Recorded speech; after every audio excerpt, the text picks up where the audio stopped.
Chapter 18, Robo, George, and the Herald 2000. Attention, boys and girls, said Mr. Crump to fourth graders. Your teacher, Miss Ribbleton, go come to school today. Hooray! Shouted the children. Settle down, Mr. Crump shouted. You're still going to have all your classes.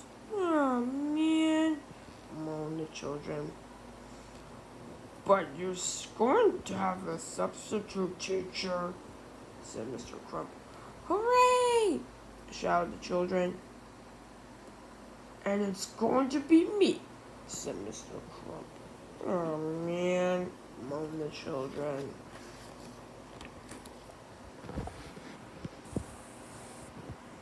The whole day was pretty much like a normal day, except for one thing. Mr. Crump couldn't understand why George and Harold were so well behaved.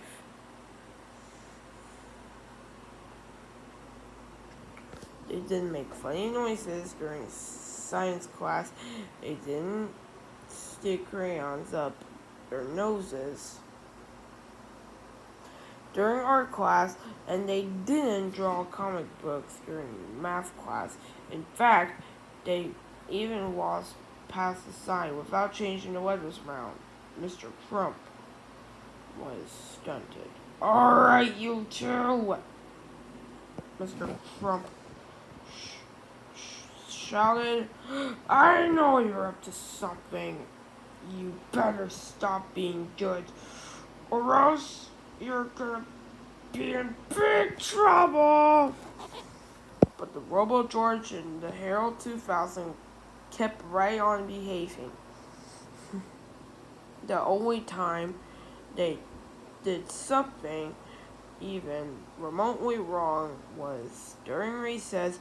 Everybody was playing kickball, and when it was the Herald 2000's turn to kick the ball, he kicked a pretty darn hard. Kaboing! The kickball toward the right for the top of page 101 and out the other side as it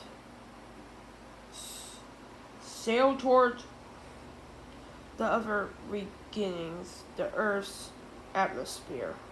Soon it broke 3 other planets, Governor Pole, and began heading straight toward to the planet Uranus. Aha! Shouted Mr. Crump as he pulled out of an official school rule book and read rule 400, number 411 out loud. It is against the rules to kick the ball properly into space. You're in trouble now, bub. But the Herald 2000 ignored Mr. Crump and began running around all the bases. Hey, I'm talking to you, Hutchins, Mr. Crump shouted. He pointed at the Herald 2000 and snapped his fingers. Snap! Suddenly, Mr. Crump began to change. A silly-looking smile stretched across his face and stood before the fourth graders looking quite heroic. Quickly, he turned and ran back into the school.